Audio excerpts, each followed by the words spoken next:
y retomamos con la presentación de la práctica. ¿Les parece? Buenísimo. Ok. Yo voy a ver cómo...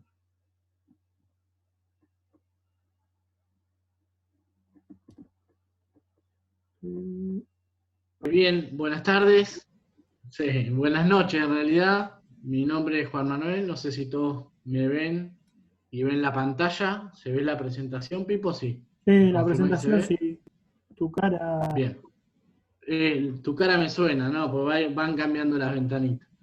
Bien, la idea de esta segunda parte de la clase es avanzar un poco, conocer un poco la herramienta R, que es un lenguaje de programación orientado al análisis estadístico. En realidad tiene como dos objetivos esta parte de la clase. Por un lado, conocer R, y por el otro lado, conocerlo aplicando a través de R algunas herramientas de análisis exploratorio.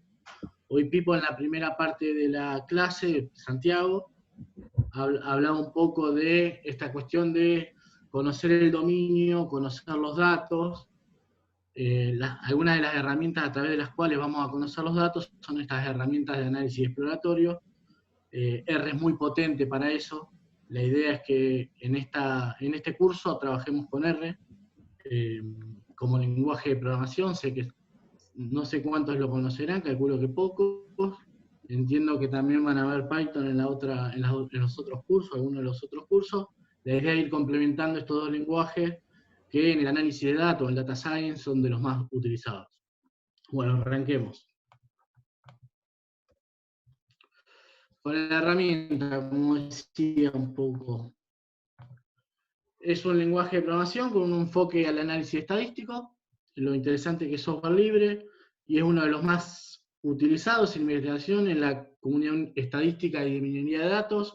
En realidad yo creo que hoy por ahí, junto con Python, son de los más utilizados. Probablemente ahora se utilice un poco más Python que R, pero esa es una discusión que no sé si tiene mucho sentido ahora. En el sitio de la materia dejamos los enlaces para descargar R. No vamos, o en general no recomendamos utilizar R pelado, sino que hay un IDE que está muy piola, que se llama RStudio, que es el IDE a través del cual vamos a utilizar R. Ahí están los dos enlaces, pero también los pueden descargar pueden acceder a los enlaces desde la página de la materia. Bueno, vamos a trabajar, dijimos, con datos. ¿Cómo vamos a acceder a los datos? Bueno, a través de datasets, ¿sí? De conjuntos de datos, que básicamente son representaciones de hechos o de individuos, y esos hechos o individuos se representan a través de un conjunto de características, ¿sí? En general, y hablando entre nosotros, podríamos decir que los hechos, cada uno de los hechos va a ser una instancia o una fila de nuestro dataset, y cada uno de esos hechos o individuos se van a representar a través de un conjunto de características que van a ser básicamente las columnas de nuestro dataset. ¿Sí?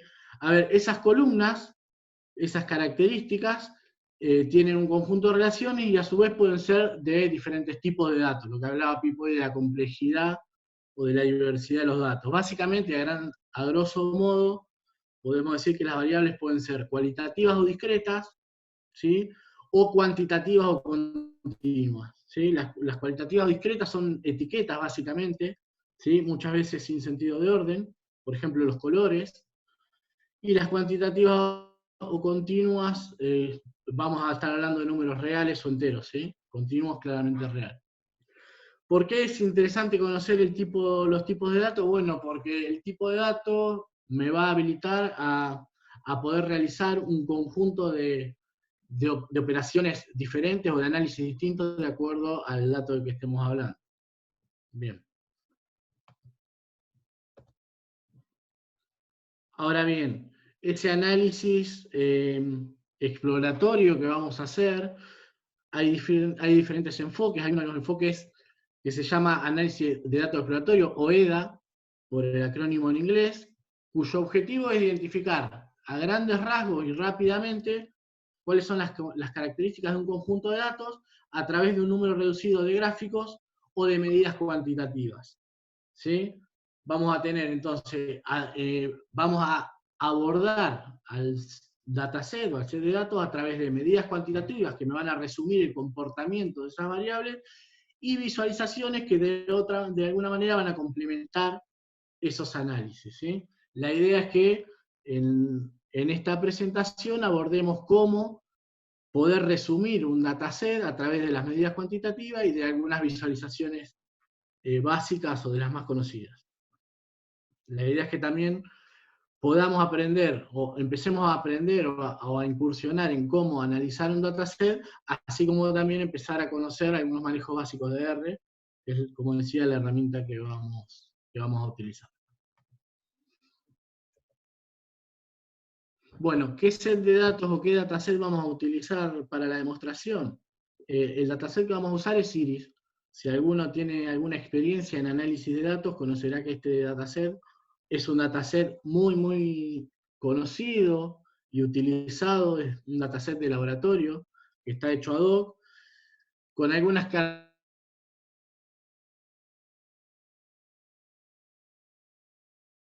características, comportamientos claros que vamos a visualizar. Es un dataset prolijo, digamos, un poco escapa a lo que después los problemas que nos vamos a enfrentar, pero como para arrancar está bien. Básicamente, ¿qué es IRIS? IRIS es un dataset que tiene 150 instancias de flores diferentes de la planta iris, y cada una de esas instancias de flores tiene un conjunto de características: el largo del sépalo, el ancho del sépalo, el largo del pétalo, el ancho del pétalo y la especie de flor que es, ¿sí? Para cada una de las 150 instancias vamos a tener esas 5 características. Y acá empezamos a ver de los primeros comandos de R, ¿sí? Simplemente poniendo data iris, iris es un dataset que viene cargado en el corazón de R, digamos, y cuando pongo data iris, básicamente me carga en memoria el dataset iris. Si yo al dataset iris, que es un data frame, ahora vamos a ver que es como una matriz, pero cuyo tipo de datos son heterogéneos, le aplico la función names, lo que me va a dar es el nombre de cada una de las características que tiene mi dataset, ¿sí? Fíjense, yo pongo names iris, aquí me dice cuáles son las 5 características que tiene mi dataset. Una de las cuestiones interesantes que tiene R es que vamos a poder hacer cosas medianamente o muy poderosas con pocos comandos. Tiene una capacidad de resumen, digamos, una funcionalidad bastante poderosa. Fíjense en la segunda o en la parte derecha de la pantalla, fíjense, el comando pie lo que hace es un gráfico de torta, al que le estoy pasando table. Table básicamente lo que hace, cuando yo digo table iris pesos especies, cuando yo digo iris pesos especies, lo que hace es seleccionar la columna especies del data frame iris. Si yo le aplico table, lo que me va a hacer es me va a contar la cantidad de instancias por cada una de las especies. Si esa tabla de frecuencia se la paso a la función pie, lo que me va a generar es un gráfico de torta. Fíjense, main, el parámetro main lo que hace básicamente es ponerle un título al gráfico. Me cuesta, no les veo las caras, espero que vayamos bien. Cualquier cosa me van parando, me van preguntando. Pipo, lo mismo, si ves algo para agregar, anda haciéndolo. Ahí veo que hay un dedito para arriba. No sé si estará la funcionalidad del dedito para abajo, todavía no vi ninguno. Sigamos. Bien. No sé si todos instalaron o tienen instalado R y RStudio. Sería interesante que lo descarguen. Pipo también en la página de la materia les dio una posibilidad extra, que es usar RStudio Cloud. Está bueno, es decir, sin instalarse RStudio se pueden loguear en esta página y tienen R web, digamos, funciona bastante bien. Yo por si no tienen instalado y quisieran ir probando algunas cosas, hoy básicamente podrían empezar por acá. Volviendo un poco a la presentación, lo primero que vamos a tener que hacer para trabajar con los datos, básicamente, es cargar esos datos, ¿sí? Cuando trabajemos con RStudio, vamos a tener capacidades de ejecutar instrucciones a partir de forma gráfica, es decir, a partir del IDE, o de de forma de script. Es decir, los que no están tan familiarizados con la programación, básicamente un script es un conjunto de instrucciones. Sé que ya hicieron el curso inicial de programación. La idea es que vamos a programar a través de instrucciones. Es un lenguaje de programación. Vamos a poder cargar, lo primero que hay que hacer es cargar el dataset. Decíamos que hay una forma gráfica, ¿sí?, de cargar ese dataset. En la parte superior derecha de RStudio van a encontrar esta pantallita. En Environment yo puedo importar un dataset, lo que hago es lo cargo, como lo podría cargar en una planilla de cálculo convencional. Puedo cargar desde CSV, desde Excel, desde lo que sea, en realidad eso depende de los paquetes que tenga instalado en el momento. Otra de las cuestiones piolas de R es que hay una gran comunidad de desarrolladores, y es muy fácil instalar una librería, y hay una cantidad de librerías que resuelven una cantidad de cosas impresionantes, que están tanto en el repositorio de R como en otros repositorios. Yo puedo descargar e instalar claramente librerías de diferentes desarrolladores. Básicamente lo que voy a tener que hacer antes es cargarlo. En este caso, si yo no elijo cargar el dataset de la forma gráfica, lo puedo hacer por código. Una de las opciones para hacer la misma cosa en R, una de las cuestiones interesantes es esa, es utilizando la función readR, la librería, perdón, readR. Si yo le aplico el getWD, acá lo que me va a devolver es en el directorio en el que está R en ese momento. Si yo quiero ir a buscar un archivo que está en otro directorio, puedo setear el directorio con C. Si yo a setWD le paso un string con un directorio de mi máquina, lo que va a hacer es RStudio se va a parar en ese directorio carpeta. Luego lo que puedo hacer es, con la función readCSV de la librería readR, le paso el archivo y me lo va a cargar, ¿sí? Si bien Iris, como decía en una diapo anterior, ya viene en el corazón de R y lo puedo cargar con data, y entre paréntesis Iris me lo va a cargar en memoria, yo si tengo el archivo CSV en mi máquina lo podría cargar de esta manera. Es para que vayamos viendo las diferentes alternativas que tengo para trabajar con datos, ¿sí? Esta sería universal y serviría para cualquier CSV que tengo cargado. Obviamente cada una de las funciones de R vienen con un conjunto importante de parámetros. Otra de las cuestiones piolas que tiene R, y RStudio en particular, es la versatilidad que tiene la ayuda.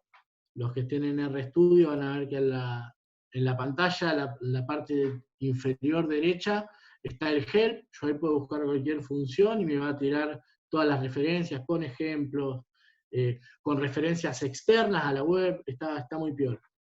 Ahora bien, lo importante, ¿cómo se carga ese dataset en la memoria de R? Bueno, en un tipo de dato que se llama dataframe. El dataframe es como el tipo de dato estrella de R. Los que trabajaron con Python es el equivalente al dataframe de Pandas, de la librería Pandas. A mí me da la sensación que el dataframe de R es superior al de Pandas.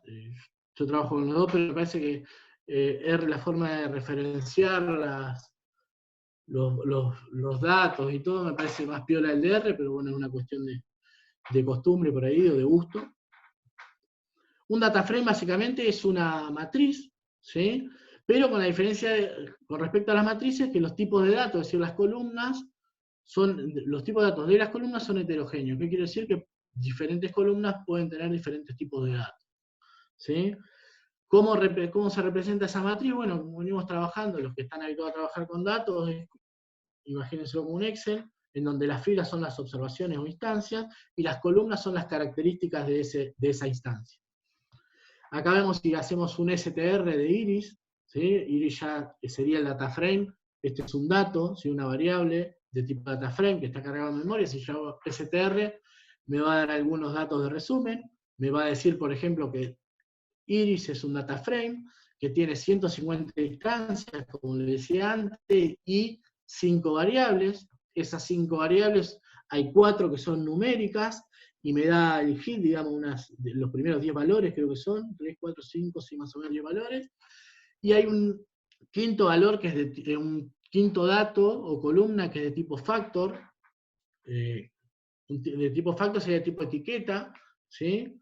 Sería como de tipo, si vamos a decirlo entre nosotros, sería como de tipo texto, pero acotado a un conjunto de valores, ¿sí? En este caso, el factor tiene 3 valores o niveles distintos, que va a ser setosa, versicolor, y el otro, lo pasé antes, setosa, versicolor y virgínica. Esos van a ser los 3 valores que tiene mi variable especies de tipo factor. ¿Cómo voy a poder referenciar a las... Bueno, ahora vamos a eso, las columnas de cada data frame? Una de las formas que tengo para referenciar a una columna del data frame es decir, el nombre del data frame, pesos y la columna a la que quiero acceder. ¿Sí? Esa es una de las formas, hay varias. Seguimos. Acá está. ¿Cómo accedemos a cada atributo del data frame? Esto es muy, muy poderoso y muy simple, ¿sí? Una de las formas, les decía, es con pesos y el nombre de la variable. Acá, fíjense, le digo de 1 a 5, lo que le estoy diciendo es, dame de la variable largo del sépalo del data frame iris los primeros 5 valores. Y me va a dar los valores del 1 al 5. En R empieza de 1, el primer valor es 1, en otro lenguaje de programación arranca de 0, en R arranca de 1.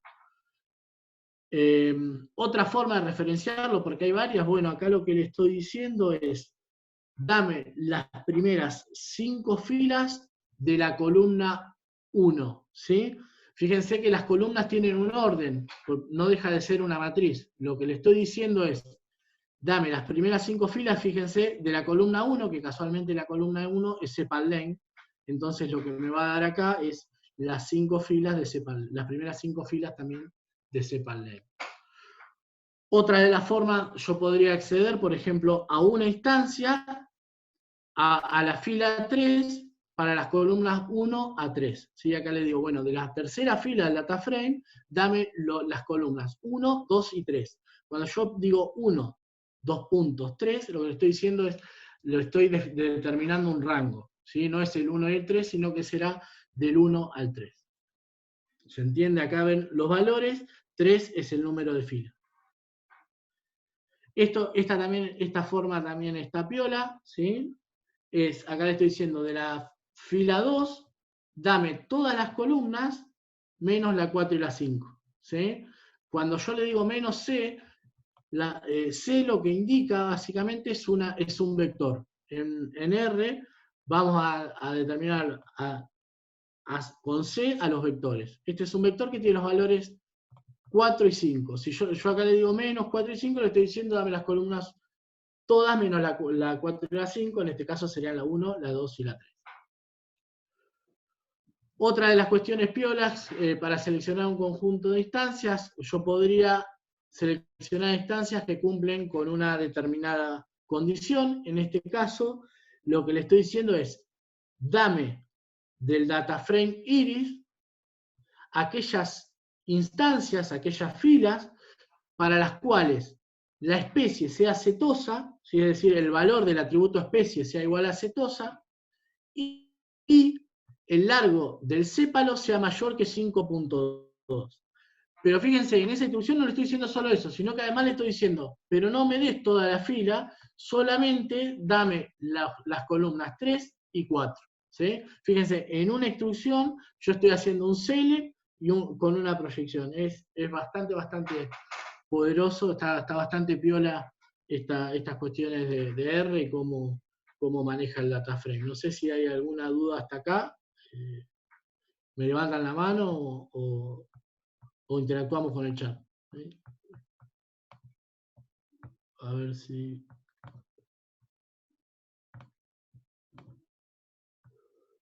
Perfecto, no hay duda. ¿Qué diferencia hay entre un data frame y un array? Bueno, eso es la heterogeneidad del dato, ¿no? Claro, la proyección, cuando uno proyecta, lo que hace es seleccionar un conjunto de columnas. Acá lo que hice es seleccionar las columnas 3 y 4. ¿Sí? Primero seleccioné las instancias que cumplen con determinado valor, con determinada condición, y para ellos solamente proyecté las columnas 3 y 4. ¿Sí? Perfecto. Una pregunta más Vale, sobre perfecto. eso. Dale. El primer campo que te muestra ahí, 6, 11, 15, es el número El número de fila que instancias. ocupa, el número de instancias que ocupa Es en la data. Ok. exactamente, el orden de la instancia. Exactamente, sí, sí. Eso va a pasar siempre, sí, siempre te lo va a mostrar. Sí. Pero básicamente es eso. ¿Bien? En ese caso le estoy pidiendo una condición sobre el CEPALEN y sobre especies. Hay dos condiciones acá, ¿no? Que la especie sea igual a cetosa y que el CEPALEN sea mayor que 5.2. ¿Sí? Hay dos condiciones. Pero justo no estoy proyectando esa, sí, podría o no proyectarla totalmente. Sí, sí. Eso es un ejemplo, básicamente. ¿Estamos? Genial. Ahora bien, además de acceder al data frame, algunas de las cosas que podemos hacer, esto es un poco más ruidoso, es agregar, por ejemplo, una instancia a un conjunto de instancias. ¿Cómo vamos a hacer? Bueno, básicamente lo que vamos a hacer sería como fusionar dos data frames. Primero creamos un data frame con un valor para cada una de las instancias de las columnas que tiene el data frame, que le voy a agregar la fila. ¿Sí? Fíjense, nuevas filas. Es igual, esta es la asignación, es equivalente a hacer la flechita esta de asignación, que el igual es equivalente en R, no hay diferencia. Y lo que digo es data frame, crea un data frame que tiene casualmente, y en esto es bastante estricto R, las mismas columnas que tiene mi data frame original, y le agrego un valor para cada una de esas columnas. Si yo hago un rbind, ¿qué hago? A iris, ¿sí? Lo reemplazo por un rbind de iris más las nuevas filas. ¿Qué es un rbind? Lo que estoy haciendo es agrego columnas, agrego a iris, las filas, perdón, rows, R's de rows, ¿sí? Agrego esta fila, esta podría ser, es una, pero podría ser más de una, a este data frame, ¿sí? Entonces el nuevo iris va a tener las instancias del iris viejo más nuevas filas, es una fila en este caso. Lo mismo va a pasar si yo quisiera incorporar una columna, hay un método, una función, que es cbind, ¿sí? C es de columna. Ahí el cuidado que tengo que tener es que la columna que voy a agregar a mi data frame iris va a tener que tener las mismas filas que tiene mi data frame original, ¿sí? Porque si no me va a tirar error. Si iris tiene 150 instancias, la columna que le voy a agregar a iris tendrá que tener 150 filas también. ¿Sí? En ese caso, ¿reemplazás el data frame original o solamente lo que está en memoria? No, no, el que está en memoria siempre. Sí, sí. Yo cuando cargo iris lo cargué en memoria en una variable que se llama iris. Acá lo que estoy pisando iris con el rbind de iris más la fila nueva. ¿Sí? Perfecto, gracias. Otra cosa que puedo hacer es, por ejemplo, modificar una instancia o un conjunto de instancias. ¿Cómo lo voy a hacer? Bueno, referenciando las instancias que quiero reemplazar y asignando un valor a esos valores, pisando un valor nuevo sobre esos valores. ¿Sí? En este caso lo que estoy diciendo es, a la fila 1, entre las columnas 1 y 4, le asigno los valores esto, 4.4 a la columna 1, 4.4 a la columna 2, 4.4 a la columna 3, 4.4 a la columna 4. ¿Sí? C, recuerden que es un vector de valores. Como yo estoy reemplazando el valor de 4 columnas, necesito un vector de 4 posiciones. ¿Sí? Acá fíjense, más interesante, yo podría decir, bueno, las filas cuya especie es cetosa, en las columnas de 1 a 4, quiero que las reemplace por el valor que estaba en esas columnas multiplicado por 5. Esto va a reemplazar todas las instancias entre las columnas 1 y 4 con esos valores multiplicados por 5. Es muy, muy potente en ese sentido, está muy piola. Ahora bien, si quisiera eliminar una instancia o un conjunto de instancias, ¿qué tengo que hacer?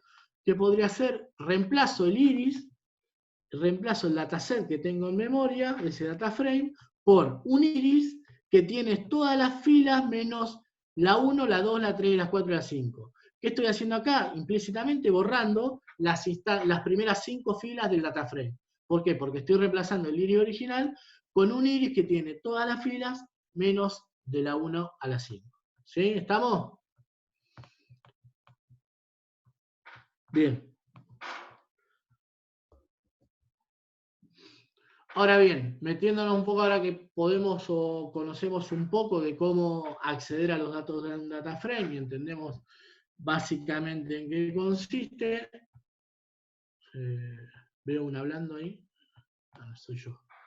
Bien. Vamos a meternos un poquito en análisis exploratorio. ¿Qué es lo que vamos a hacer? Bueno, vamos a tener para analizar el punto, solo es para separar palabras en el nombre de una variable. Sí, el punto en este caso es parte del nombre del atributo, no está haciendo nada, no es como en otro lenguaje de programación que el punto es, en este caso el punto, el equivalente al punto podría ser el peso en caso de R, pero acá el punto es parte del nombre de la variable, es el nombre de la columna es sepa el punto len, no está referenciando a nada. ¿Qué es lo que vamos a hacer? Bueno, vamos a intentar describir un dataset. ¿Y cómo lo vamos a describir? A través de analizar sus variables y las relaciones entre ellas. Ahora bien, cuando analizamos las variables, ¿qué es lo que nos interesa? Nos interesa la distribución de esa variable. Y de esa distribución de las variables está dada por los valores que toma la variable más la frecuencia con que toma esos valores. Entonces, lo que vamos a tener en cuenta son medidas de posición, de dispersión y de forma. ¿Sí? Cuando decimos de forma es de distribución, pero estamos hablando entre nosotros, ¿sí? Ahora bien, bueno, un poco para ver, analizar cuáles son los tipos de variables y un resumen de los valores, ya habíamos visto el comando str, que me va a decir qué tipo de dato es, qué cantidad de observaciones, qué cantidad de variables, cuál es el tipo de dato de cada una de las variables, y cuáles son los primeros valores. Esto es como para tener una exploración inicial de qué tiene adentro, digamos, el data frame, ¿sí? Otra de las cuestiones, otra de las funciones que vamos a usar mucho es el view de iris. Si yo lo hago view de iris, lo que me va a mostrar, me va a cargar en RStudio, si estamos trabajando sobre RStudio, la matriz propiamente dicha, toda la planilla, digamos, con todas las columnas y todas las filas, ¿sí? Otro de las funciones que son muy interesantes o muy utilizadas es el summary, ¿sí? Que es como va a aplicar medidas de resumen de esos atributos. Fíjense, por cada uno de los atributos que tenga el data frame me va a decir el mínimo, el valor que separa el primer cuartil, la mediana, la media, el tercer cuartil, el máximo. Esto es para los valores numéricos. En el caso de los valores discretos o tipo factor en este caso, lo que va a hacer es un conteo de frecuencia, ¿sí? Son funciones que, o métodos, o como quieran decirle, porque R es como medio un Frankenstein en ese sentido, que nos van a ir ayudando para hacer una exploración inicial de nuestros datos. Bueno, vamos a estudiar el dataset, esto un poco lo abordé recién. Está determinado por los valores y la frecuencia de toma de cada una de las variables. Las herramientas que vamos a usar son herramientas de posición, es decir, medidas de tendencia central. Recuerden que EDA tiene un enfoque basado en medidas cuantitativas más gráficos de exploración.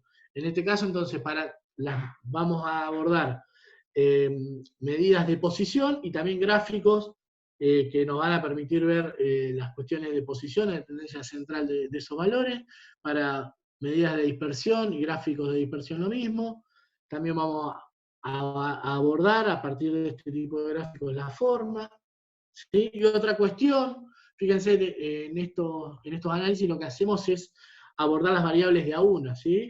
Luego lo que vamos a hacer también es analizar a partir de medidas de asociación y gráficos también que buscan analizar la asociación entre variables, buscar en qué grado están relacionadas unas variables con otras. Bueno, un poco las primeras, las más... la cuestión conceptual la voy a pasar medio rápido, sé que tuvieron un módulo inicial de estadística, cualquier cosa me paran, pero la idea es aplicar a esos conceptos R, y además es medio tarde, pero lo vamos a ir viendo tranquilo, cualquier cosa me van parando. Entre las medidas de posición, las más conocidas, bueno, la media, ¿sí? Que es el valor promedio, la moda y la mediana, no sé si tiene sentido que lo explique, sí vamos a mostrar cómo se calculan en R. Bueno, la mediana, acá está la media aritmética, ¿sí? Esta es la media para todo la columna, yo acá lo estoy calculando, es la media del largo del sépalo. Esta es interesante, acá lo que estoy haciendo es calculo la media quitando outliers. ¿Qué son los outliers? Los valores extremos, es decir, los que están por debajo del 5%, por debajo o por encima, las colas, digamos, el 5% por debajo y por encima de la distribución, ¿sí? Son las colitas, digamos, de la distribución normal, si se la imaginan como una distribución normal. Estoy quitando los outliers. Y acá lo que estoy poniendo es una proporción, en este caso sería el 5%, lo que digo es quito el 5%.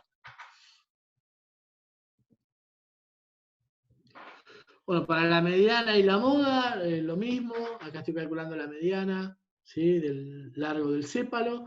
En este caso la moda no viene entre las Juan, funciones...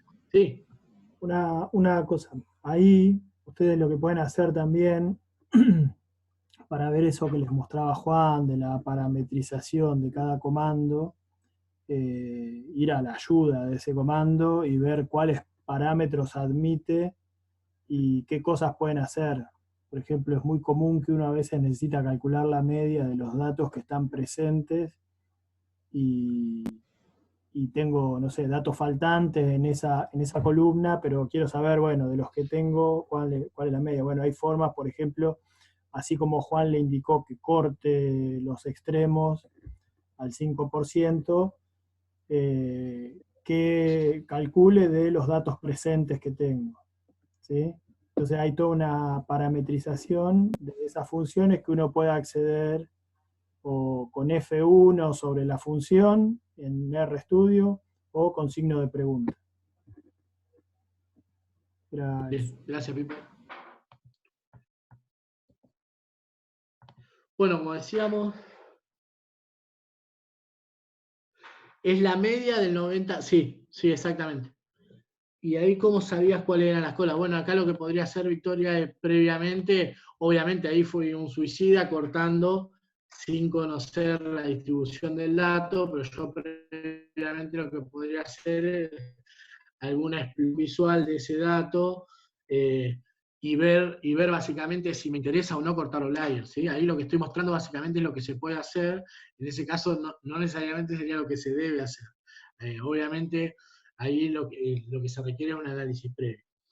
Viendo el resumen con summary, ¿cuál sería la pregunta? Claro, sí, por ejemplo. Primero no deberíamos, sí, bueno, lo que dice Matías acá es un poco lo que dije recién. Primero, obviamente, no es que voy a cortar por cortar, sino que básicamente yo ahí lo que debiera conocer a priori es la distribución del dato. Eso ni hablar. Lo que estamos mostrando es un uso básico del comando, pero totalmente de acuerdo. ¿De dónde sacás las librerías? Bueno, varias formas. En RStudio, al lado donde está la ayuda, hay una pestaña que creo que se llama Library o algo así. Package se llama. Yo ahí puedo entrar y buscar la librería básicamente, y la descarga automáticamente. Yo digo, quiero esta librería, le pongo install y te lo baja. Te lo descarga, te lo compila, te lo instala. En eso es muy, muy potente. Es muy piola. Gracias, Franco. También con la función install.package. Sí. Como les decía hoy, vamos a poder con RStudio ejecutar algunos comandos, ya sea de forma visual, y otros de forma como script o a partir de instrucciones. ROnline ya tiene toda la librería, lo más probable es que no, pero ahí haces un install.package y lo instalás, no hay problema. Lo que podés hacer también, muchas veces las librerías a su vez tienen dependencias. Uno de los parámetros, esto es interesante verlo en el help, como dice Pipo, pero ya acá podría decirle install package, tal nombre del paquete, coma, dependencia igual true, y lo que yo hago es instalo el paquete y las dependencias que se necesiten, ¿sí? Pero todo eso lo vamos a ir viendo, tranquilos que cuando necesitemos una librería, por lo menos en las primeras clases, te lo vamos a decir, che, esto con esta librería. ¿Bien? Creo que contesté ya la pregunta de Martín. Bueno, en el caso de la moda, como decía, descargamos la librería Mode.est y en las funciones MFB, la moda de un atributo que sería el valor más repetido, ¿no? Otra de las cuestiones interesantes que yo puedo saber para ir haciendo una exploración o intentando diferenciar en este caso, porque IRIS muchas veces se usa como dataset para implementar métodos de clasificación, ¿sí? Eso en los que yo clasifico etiquetas, un poco esos de las técnicas que Pipo hizo, de la caracterización que hizo, predicción, estimación, clasificación. Básicamente, IRIS sería un dataset que está pensado, preparado para algoritmos o técnicas de clasificación, donde lo que se intenta clasificar es una etiqueta, en este caso sería la especie.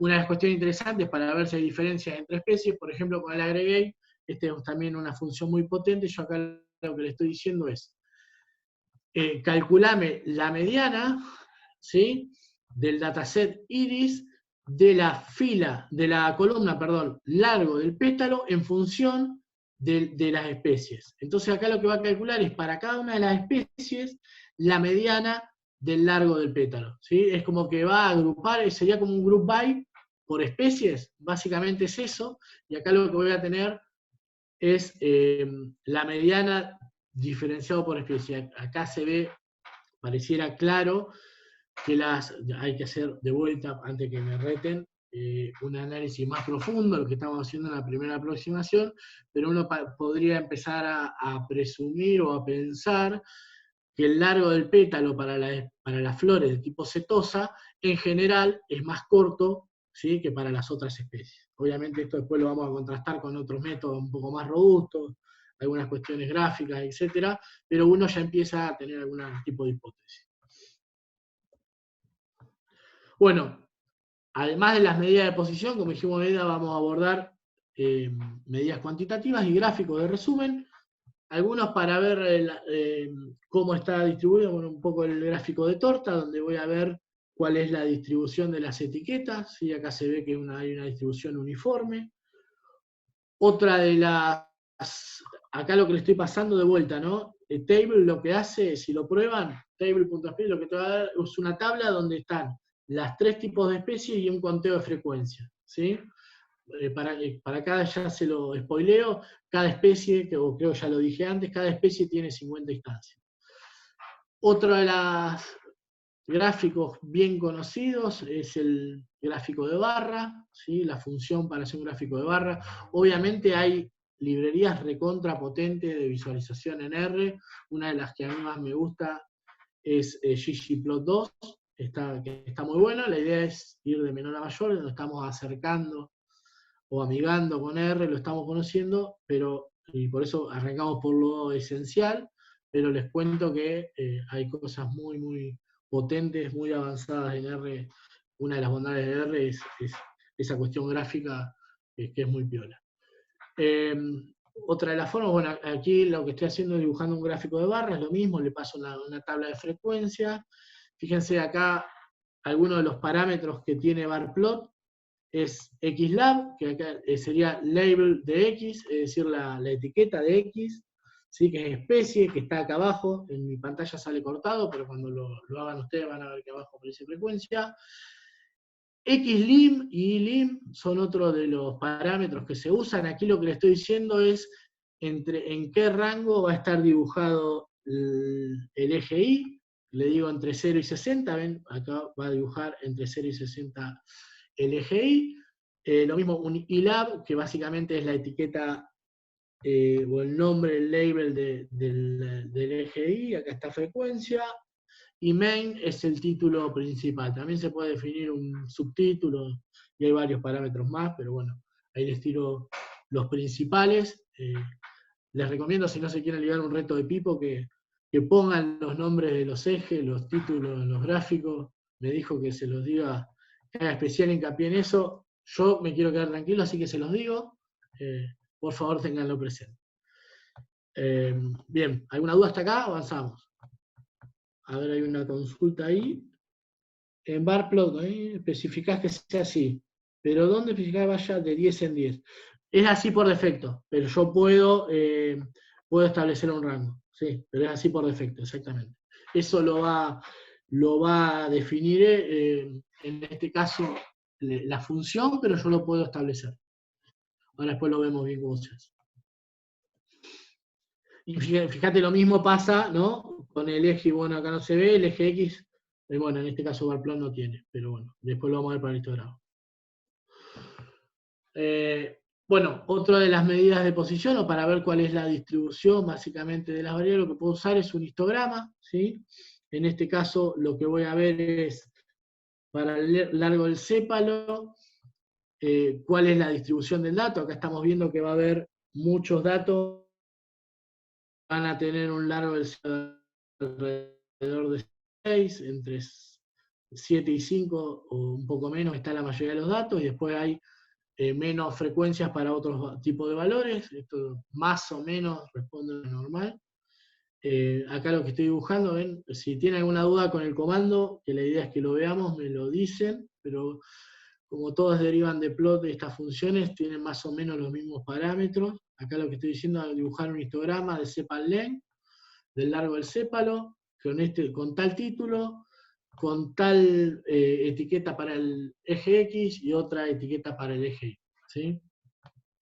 Avanzamos. Bien, otra de las cosas que vamos a ver, además de la medida de posición, obviamente que muchas veces con los gráficos y las medidas uno aborda varias cosas al mismo tiempo, pero intentamos categorizar cada una de las medidas de acuerdo a qué es lo que intentan hacer. La segunda cuestión que vamos a ver, cuál es la dispersión de la variable, es decir, qué tan distintas o similares tienden a ser las observaciones respecto de un valor particular, que en general es una medida de tendencia central, ¿sí? Una forma de ver cuál es la dispersión de la variable es calcular el rango, ¿sí? Para calcular el rango lo puedo hacer de dos formas, de una más caserita, donde calculo el máximo, en este caso lo que estoy haciendo es calculo el máximo del largo del sépalo y le resto el mínimo. Acá lo que me va a decir es la distancia que hay entre el mínimo y el máximo del largo del sépalo. O también está la función range, que lo que me va a devolver básicamente es el mínimo y el máximo, ¿sí? Y ahí ya me va a dar otra idea. Otra de las medidas de dispersión por excelencia, o dos de las medidas de dispersión por excelencia, son la varianza y el desvío estándar, ¿sí? La varianza, como conocen, es la sumatoria de las diferencias respecto a la media, ¿sí? Se calcula con bar. Y el desvío estándar, ¿sí? SD, Standard Deviation sería en este caso, calculo el desvío estándar, también dos medidas interesantes que vamos a utilizar, ustedes cualquier cosa me van parando. ¿Sí?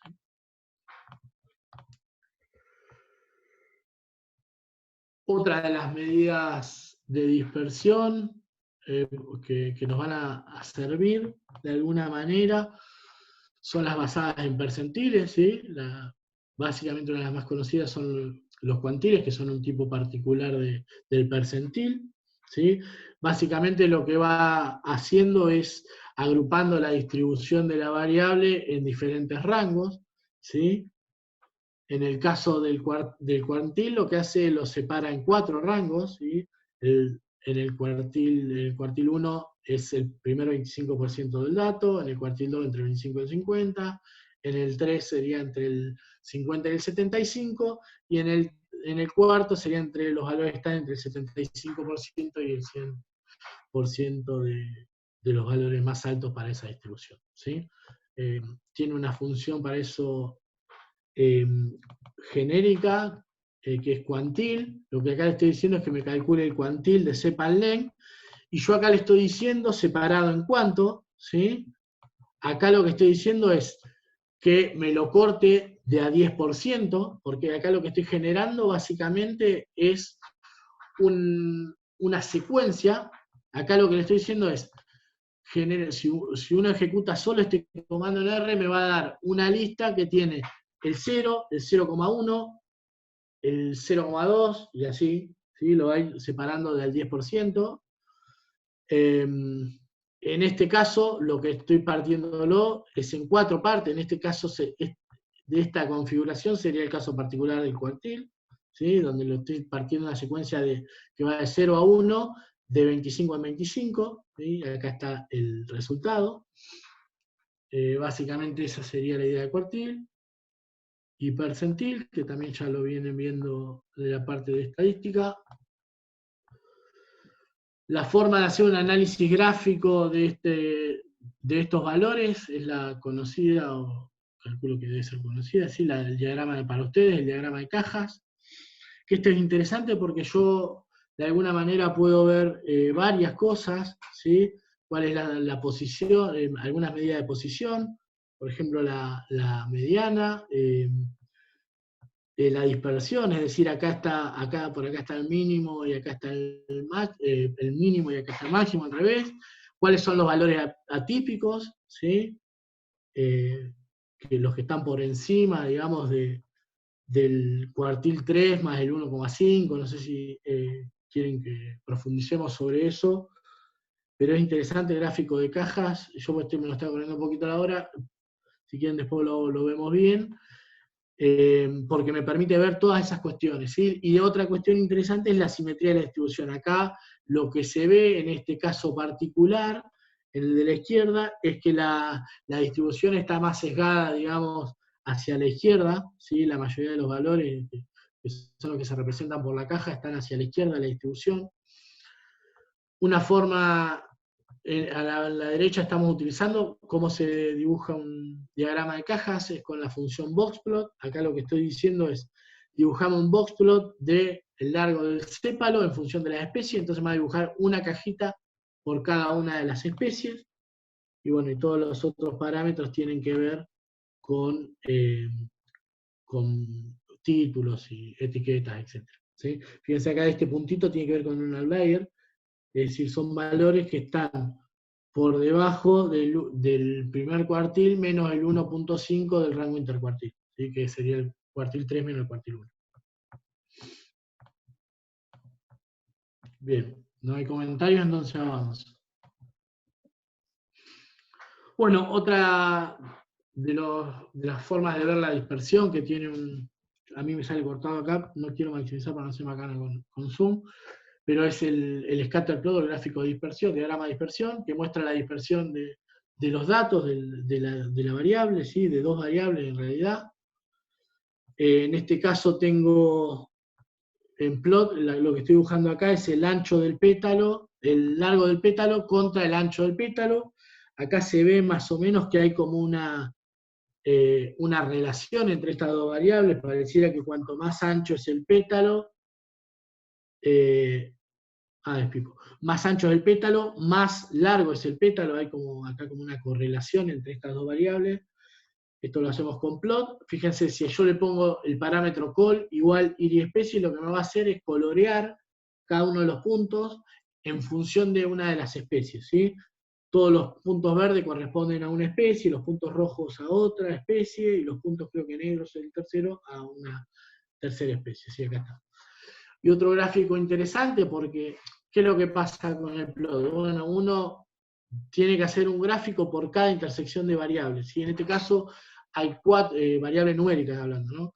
En este caso hay 4 columnas numéricas, no pareciera tan difícil hacer un todos contra todos. Pero en casos donde hay mayor dimensionalidad, más número de columnas, por ahí ir indagando respecto de las relaciones es más complejo. Hay uno de los gráficos que a mí me gusta mucho, que es el Peirce, que lo que hace es un todos contra todos. Acá lo que le estoy diciendo es, le paso, fíjense, acá como antes de la coma no hay nada, lo que le está indicando es que le pase de iris todas las filas. Cuando no indico nada, es todo, toma todo, y coma las columnas de la 1 a la 4. ¿Por qué le tengo que pasar de la 1 a la 4? Porque si le pasara a la quinta me tira error, porque es una columna de tipo discreto o etiqueta, y Peirce espera el variable de tipo numérico. Lo mismo, coloreo por especies, y otro de los atributos que le paso es labels, que acá le digo names, de las primeros 4 variables o columnas del data frame iris, ¿sí? Y acá me va a poner los labels o etiquetas. Una pregunta boba. ¿Qué representan los Claro. colores rojo, verde y negro? Rojo, verde y negro representan cada uno una especie de flor. Acá no tengo, podríamos dibujar la referencia, no está, se me pasó, pero el verde sería una especie, el rojo es una especie, sí sería acetosa, versicolor y virginia. ¿Se entiende? Perfectamente, gracias. ¿Alguien más levantó la mano? ¿Alguna duda? Me parecía que había visto una manito por ahí. Soy yo. Quiero saber cómo se leen los labels. ¿Son verticales o horizontales? Acá lo que estoy diciendo es, este scatter plot, es la intersección de del largo del sépalo con el ancho del sépalo. Y acá, por ejemplo, en este caso, es simétrico, es decir, este gráfico es el mismo que este, lo que pasa es que los ejes están como dados vueltas, ¿se entiende? Pero esto es simétrico. Lo mismo pasa acá, ¿no? Se ven los gráficos en función de la intersección de las variables. En este caso, por ejemplo, este gráfico, no sé si me ven el cursor, que sería el de la primera fila, la tercera columna, es la intersección entre el largo del pétalo y el largo del sépalo, por ejemplo. ¿Sí? No sé si contesté a tu pregunta. ¿Sí? Sí, Ahí caché. sí, se contestó. Ahí Perfecto. caché. Perfecto. Ah, vos sos el que cachó. Perfecto. Bueno, avancemos. Bueno, y lo último que vamos a ver, dijimos que íbamos a ver medidas de posición, medidas de dispersión, ¿sí? Y medidas de asociación. Y ya no empezamos a ver a las variables de a una, sino que empezamos a intentar relacionarlo, en realidad ya lo veníamos. El de dispersión, si bien indica cómo está distribuida, una variable, lo hace en función de otra. Acá ya estamos empezando a ver asociación entre variables. Ahora bien, algunas medidas de asociación, las más conocidas son la covarianza, ¿sí? Que es dependiente de la escala de las variables, ¿sí? Es decir, va a variar en función de la dimensión de la variable, y el coeficiente de correlación de Pearson, que la ventaja que tiene es que ya está normalizado. Va a ser un valor entre 0 y 1. Si uno ve, acá lo que estamos haciendo es ver cuán asociado en función del coeficiente de correlación de Pearson están el largo del pétalo y el ancho del pétalo. Y acá nos está dando un valor de 0,96, todos sabemos que a priori eso podría indicar que están muy relacionados positivamente, correlacionados positivamente esas dos variables, lo que quiere decir correlacionado positivamente es que cuando una crece la otra también. La correlación va a ir entre valores de -1 y 1, ¿sí? -1, valores cercanos a -1, ya entiendo que lo conocen, lo digo rápido, valores cercanos a -1 indican o podrían indicar una correlación negativa, esto es cuando una de las variables crece y la otra decrece, y valores cercanos a 1 indican una correlación positiva o un crecimiento conjunto.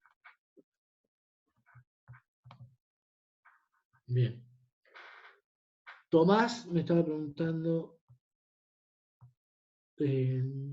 o sea, sin nombrar una por una, si quiero dos rangos. ¿Esto me estás preguntando, Javier, o te estás autoexplicando? Claro, sería como dice Tomás, ¿sí? Si quiero dos rangos, lo separo de esta manera. Otra de las cuestiones con las que vamos a lidiar, perfecto, Javier. Una de las cuestiones con las que vamos a lidiar cuando trabajemos con visualizaciones, lamentablemente, es con la dimensionalidad y esta dificultad o falencia o limitación que tiene el ser humano respecto a ver una dimensionalidad relativamente alta. Ahí vamos a tener que trabajar en visualizaciones con formas, con ejes, con colores, con un montón de cuestiones para empezar o tratar de representar dimensionalidades interesantes o de más de 2D, digamos.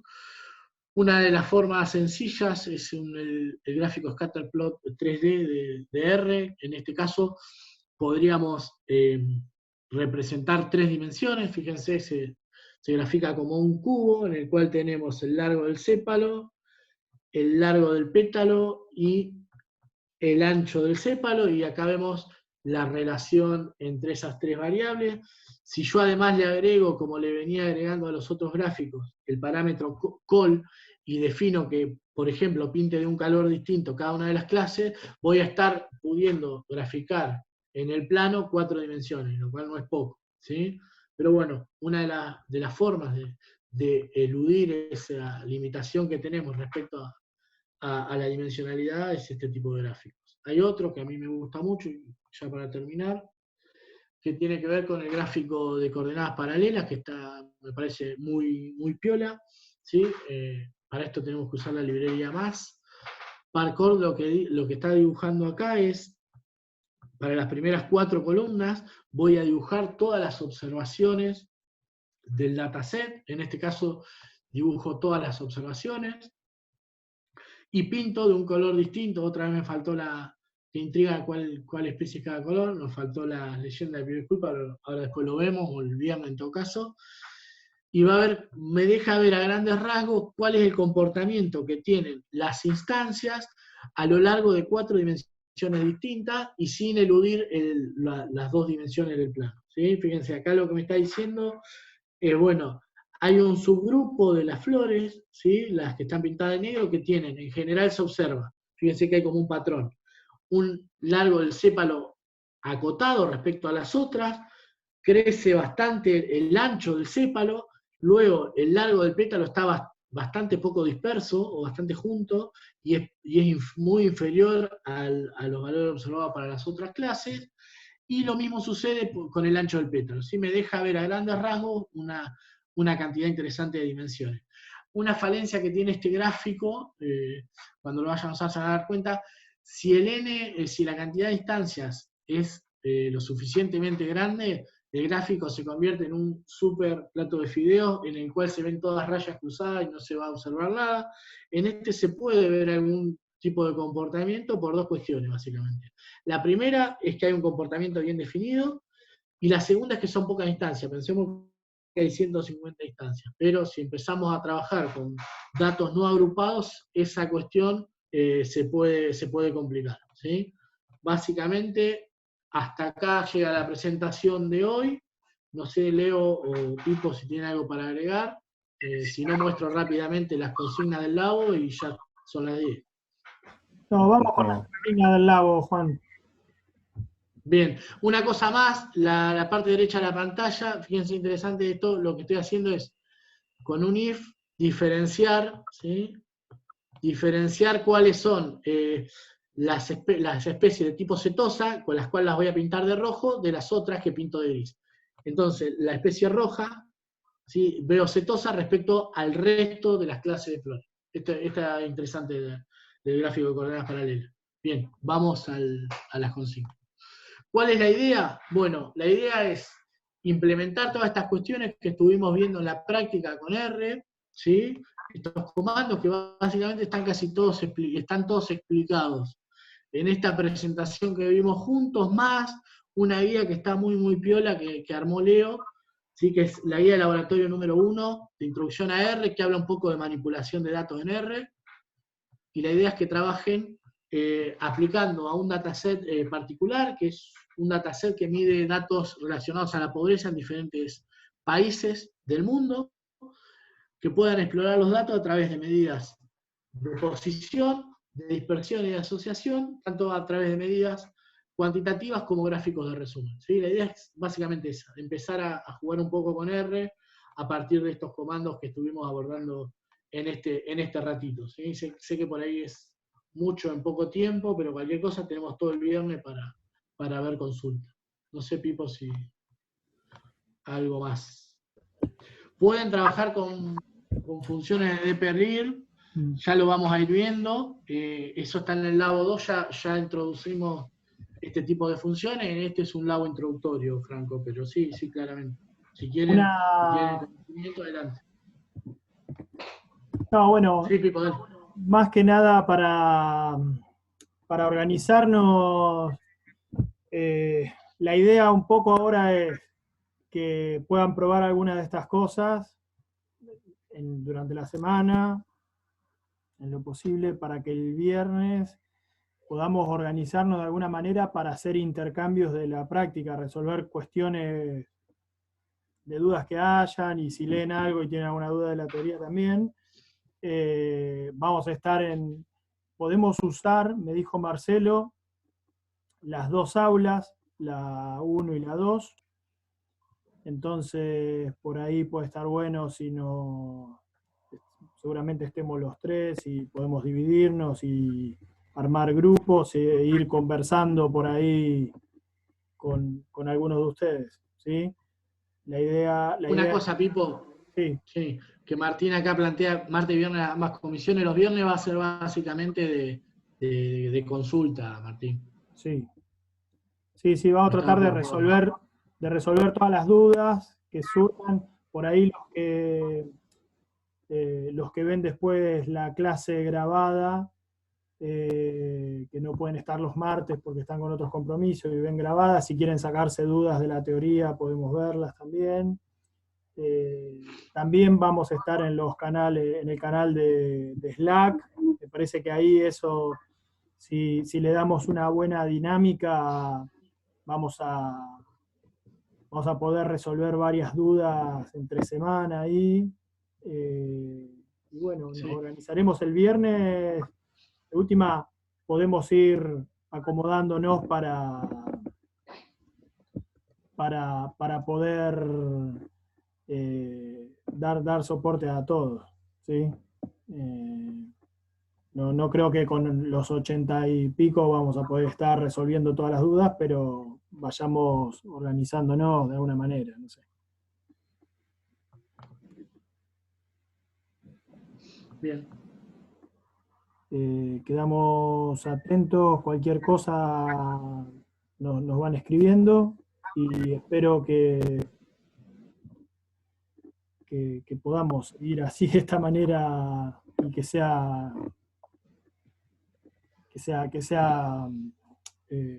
productivo para todos. Ahí estoy leyendo algunos mensajes del chat. Yo ya linkeé el libro en Slack, ¿sí? Linkeé el libro y el paper de Fayad de descubrimiento de conocimiento en base de datos. Está linkeado esta presentación de Juan, que bueno, es una versión HTML de la presentación, que también está en el repositorio. En el repo también está la versión RPress, Pipo. Sí, que es el código también en R. les puse eso también acá en el Slack, que también estaba la versión RPress. Tienen 2 links del libro. Yo puse la tercera edición. Ahí otro compañero, Javier, puso otro de los libros. Es decir, los capítulos estos primeros que van a ir leyendo de todas las ediciones de Han son bastante parecidos, ¿sí? O sea que si tienen la edición 1 y dicen, ay, no pasa nada. Los conceptos básicos no cambian mucho, ¿sí? Así que bueno, muchas gracias por quedarse hasta el final y nos estamos viendo el viernes, ¿sí? De última, podríamos, no sé qué les parece, si armar